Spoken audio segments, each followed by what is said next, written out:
Falls, wintertime might be the best trail in Michigan. I mean, in Marquette. If you haven't been and you have to decide on one trail in the wintertime, I would come to Dead River Falls. As we can see here, just saying.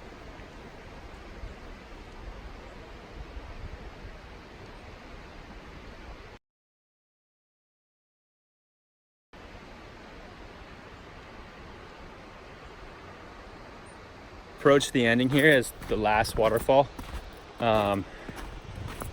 It's maybe the most scenic, especially in summertime when you can jump off the rocks. But for now, we just get to soak in the beautiful landscape. Take a peek.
Here we are, top Dead River Falls.